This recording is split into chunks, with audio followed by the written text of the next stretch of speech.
October 1781. The war for American independence is on the brink. Suddenly, a hurricane comes from the Caribbean. It destroys the fleet, disrupts plans, and, strangely enough, helps America win. Coincidence? A coincidence?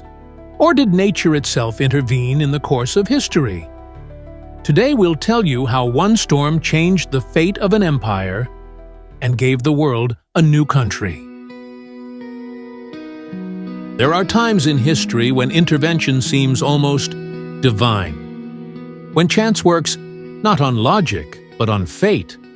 When the elements, wind, fire, water, suddenly become political allies. The year is 1781. The American Revolutionary War is nearing its climax. George Washington's Continental Army and Allied French forces are exhausted. British forces are entrenched in the coastal areas. All await the decisive battle. And then, a hurricane appears on the horizon. Not a metaphor, a real one, tropical, with destructive power. It hits the Caribbean and then the American coast. It wreaks havoc on communications, sinking ships. It wrecks plans, but it is through this storm, which could have been a disaster, that something happens that many would later call a miracle. The fleet that was supposed to reinforce the British Army in the decisive Battle of Yorktown doesn't arrive in time, and it decides the outcome of the war. Coincidence? A coincidence? Or a sign? Let's follow the trail of the hurricane. Through the Caribbean, Virginia, diplomatic missions, and hidden mysticism, to see if the elements can really change the course of history. The 1870s were a time of global tension. The 13 British colonies in North America are rebelling against the power of the Crown. Reasons: high taxes, restriction of trade, lack of representation in Parliament. 1775. The battles of Lexington and Concord. The War of Independence begins.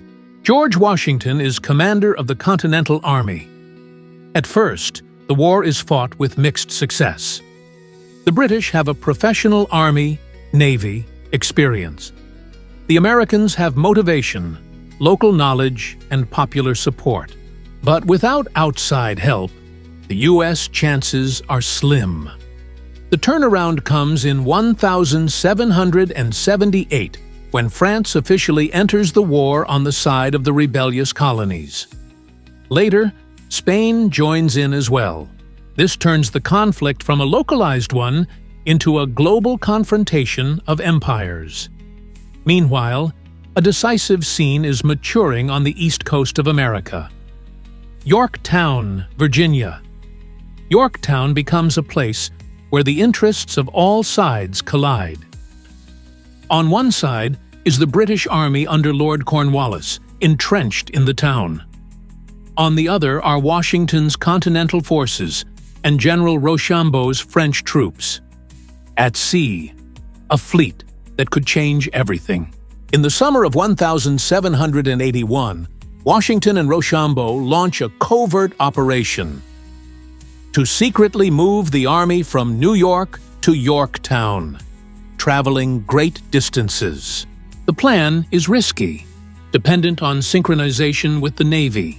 French Admiral de Grasse is given a mission, with a fleet from the Caribbean, to approach the Virginia coast and intercept British reinforcements. But no one knows. A storm is brewing in the ocean. In August of 1781, a powerful tropical depression forms over the Caribbean Sea. Back then, hurricanes didn't have names yet. There were no satellites, no weather stations, no warnings. Just the old sea signs. Pressure's dropping. Watch out for the wind. The storm is intensifying rapidly. It sweeps across the Lesser Antilles, destroying plantations, capsizing ships. then turns to the northwest and moves towards the Chesapeake Bay. That's where the decisive naval battle between the French and the British is supposed to take place. But now, everything is in jeopardy. British Admiral Graves is ordered to move south from New York to support Cornwallis. He sets to sea with his fleet, hoping to intercept de Grasse. But a storm disrupts everything. British ships fall behind, lose formation, are damaged. Some are forced to return to port. The French fleet, sailing from the Caribbean, outruns the storm and reaches the Chesapeake first. And that changes everything. On the 5th of September, 1781st year, begins the sea battle on which the fate of America depends. De Grasse's French fleet is approximately 29 ships. The British fleet is a little less, but demoralized and unprepared for battle. The battle lasts several hours. Visually, it's a draw, but strategically, a French victory. The British cannot break through to Yorktown. They are forced to retreat. The city is completely blockaded from land and sea. The disaster has passed, but its effects remain. The French fleet got into position ahead of the storm. The British lost initiative, time, and order. Washington manages to complete his march to Yorktown. The besieged Cornwallis is cut off from reinforcements. A few weeks later, on the 19th of October, 1781st, Lord Cornwallis capitulates. This effectively ends the War of Independence. 2 years later, the Treaty of Paris is signed. America is free, and all this thanks to the exact coincidence of the movement of the Army, the Navy, and the storm. Could Washington have foreseen this? Historians argue, how much did George Washington understand the importance of the maritime factor in the Yorktown operation? The answer is he did. And not just understood. He prayed about it. There are surviving letters in which Washington admits that it is impossible to win without a naval blockade of the British. He was well aware that the Navy was the only thing that could disrupt or save the campaign. He writes to General Greene, "If the French fleet reaches Chesapeake Bay in time, we shall have done the deed. If not, the fate of our struggle hangs in the balance."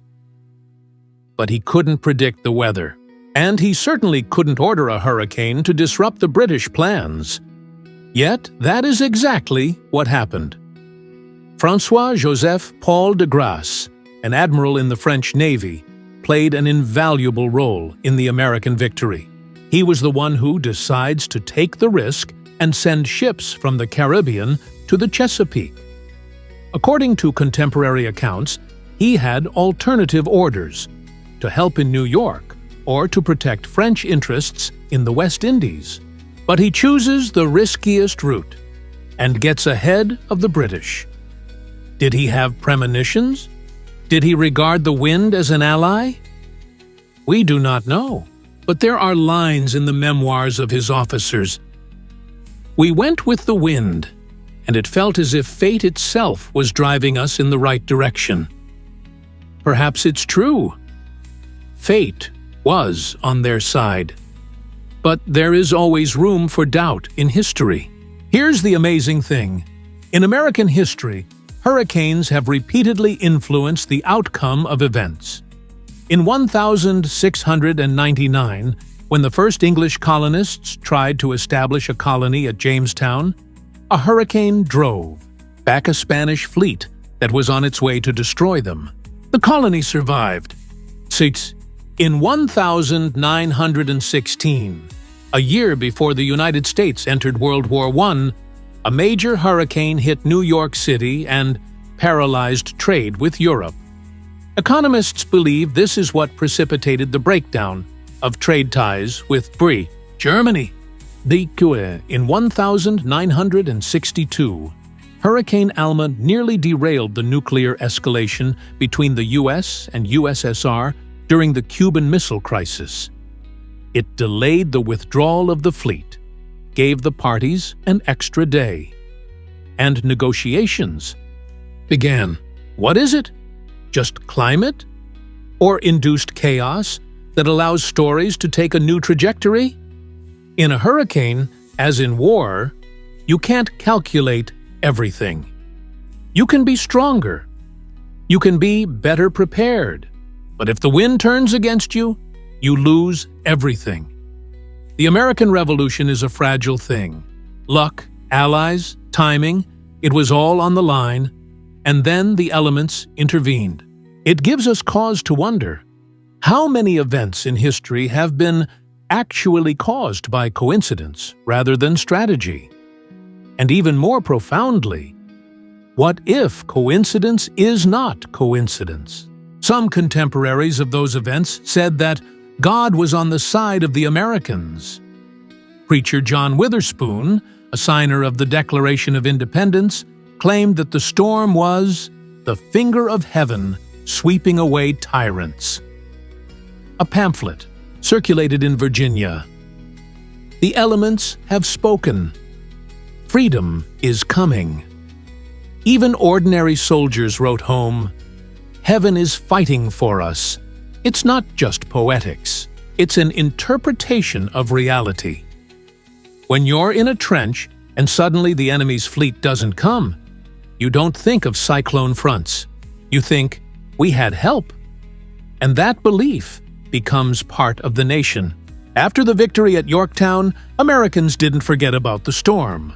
Local churches held Thanksgiving services for the great deliverance of Britain's sea power. The first school textbooks described the hurricane as the heavenly ally of freedom. Even the U.S. Navy had a ship named Sateeth, Storm of Liberty, Sarenti Mein Irinti, honor of that storm. This is how national myths are created. And even if reality is more complex, myth shapes thinking, and thinking shapes politics, and politics shapes the future. We believe the hurricane saved America, and maybe that belief is the real result of that autumn. When we look back, we want to see a clear logical chain: cause, effect, strategy, solution. But in reality, history is chaos in which order sometimes intervenes. Or, on the contrary, order destroyed by chaos. Randomness is one of the main scriptwriters of humanity. And when we see how one storm disrupted decades of imperial politics, we wonder, what else in history has been decided not by men, but by the wind? Maybe we give ourselves too much credit for control. Maybe real strength is in recognizing our own fragility in the face of forces we can't control. When a storm helps an army, it may seem like a coincidence, but if we take a broader view, we see nature has regularly intervened in politics. In 1375, the Black Death changed the feudal system in Europe. In 1605, the Great Fire of London destroyed the bastions of the old nobility. In 1935, the Dust Bowl dust storms intensified migration to the west and changed the electoral landscape of the United States. And in each of these stories, it's not man's fault, but wind, dust, moisture, mold, germ. What if in the hurricane at Yorktown we see but one episode of the great manuscript that nature is writing with us? And what if the elements, like an invisible editor, crosses out lines and gives us a chance to write new ones? Americans are a nation of symbols. They know how to make a national metaphor out of any reality. Mount Rushmore is not just a rock, but the face of the nation. The flag is not just a cloth, but the blood of the ancestors. The storm of freedom is not just a hurricane, but the voice of heaven. So it is with the storm of 1000. 781. It was remembered. It was woven into hymns. It was painted in engravings. It was mentioned in the first speeches of Congress. And even centuries later, school textbooks would say, "The British Navy didn't make it because the storm held it back." That's not just a fact, it's the foundation of the national sense of self. We survived because nature sustained us. And when a nation believes this version of its history, it becomes immune to doubt. Skeptics will say it's romantic, but even romance can be a real political force. Let's imagine for a moment. There was no hurricane. The British fleet makes it to Yorktown in time, breaks the siege. Cornwallis holds out for another month. French lose ships. Washington retreats. Result: negotiations stall. France loses interest. The U.S. is forced to compromise. Independence is delayed for years, or maybe even derailed. That's how much was decided by a few days of storm. That's why weather can be a political factor. And that's why forecasting is not just a science, but a strategy of power. It teaches us a simple but important thing. 1. Sometimes chance is more important than a plan. 2. Sometimes nature can be an ally. 3. Sometimes history turns, not because someone is stronger, but because someone was in the right place at the right time. And therein lies the great irony of freedom. America wasn't born out of declarations, muskets, and strategies alone. America was born out of the wind. And who knows? Maybe it will intervene in our destiny more than once. October 1781. The sea is calming down. On the shore of Yorktown, British officers lay down their arms. George Washington is not smiling. He knows. This is the end of one war, but only the beginning of another. No one said at the time, "The hurricane saved us." But everyone felt something did. And in that autumn, not only the state was born, it was born the idea that fate favors those who fight and who are not afraid of the wind. Thank you for watching to the end. Share this video and write in the comments. Do you believe that nature can intervene in the course of history? Or is it all just a beautifully packaged coincidence?